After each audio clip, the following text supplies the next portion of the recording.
Vietnam veterans did not get the support when they came home.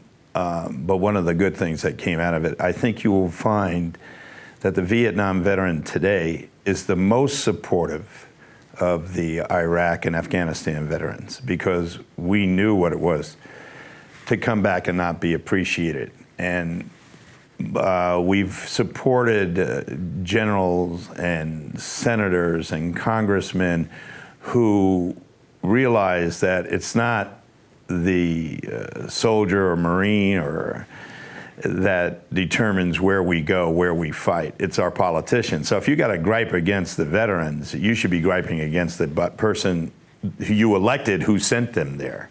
You know, I mean, I feel very fortunate to live in a country where our military does not determine our political outlet. We don't have to worry about some soldier coming up and sticking a bayonet in our guts, but the price for that is you better elect people who are a little bit more discriminatory about how we use our veterans and our armed forces, you know. My advice to any politician is when you get into a war, listen to your veterans. Listen to the Joint Chiefs of Staff. Somebody like Colin Powell says, you break it, you own it. I would listen to that. He knows what he's talking about.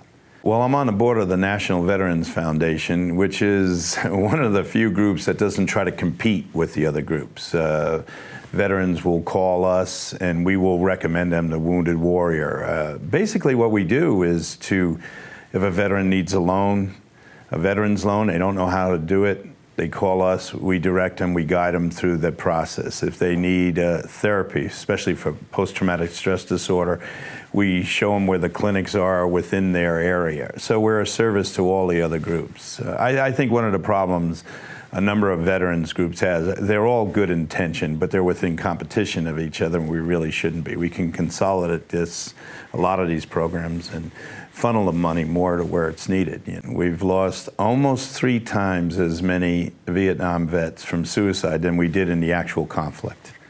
And we're starting to see that with the Iraq vets, we're starting to see that with the Afghani vets, where there's not enough support at home.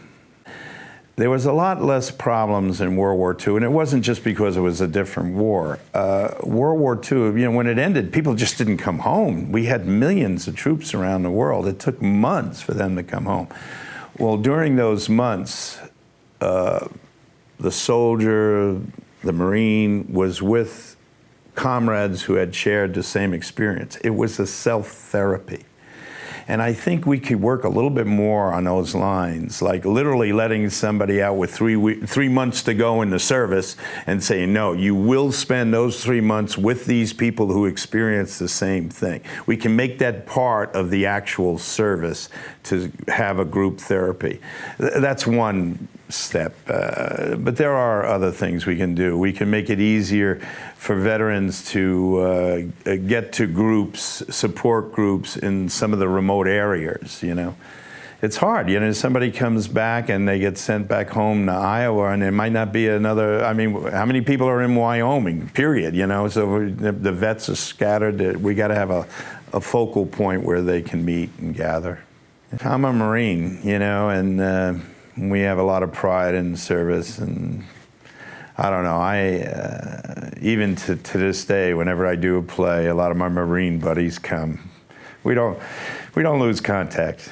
You know, we have literally what I'm talking about. You know, my captain on Okinawa, Captain Fulford, became four-star General Fulford. He still comes to my plays. We might not agree politically on a number of things, but without a doubt, he's the finest man I've ever known. I think there's a number of things we can do to prevent war that we don't take. I think the greatest American who ever lived was General Smedley Darlington Butler. He received the Medal of Honor 3 times, the only one to do that. And he wrote a book, War is a Racket.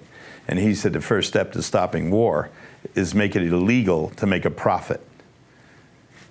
I think that should be the #1 thing. Why people can make money by putting young men and women in harm's way is beyond me. It makes no sense. Also, any politician who votes for war his children should be the first to serve. I think there's some practical things, because war should be the last resort, and sometimes I feel it's the first course of action. A lot of tongue wagging, and let's get into a fight.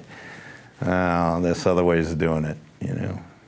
And then once you're in it, listen to the military. They know what they're doing. Especially today, I think young kids have to realize it's not a video game. These video games are making war look glamorous.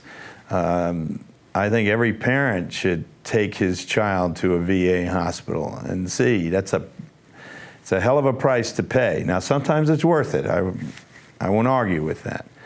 But make sure you know what you're doing before you get into it. And let's not glorify with these. I saw one video game where they scored points by how many heads they shot off. You know, and here's some little kid playing. Well, you know what? It's not a game.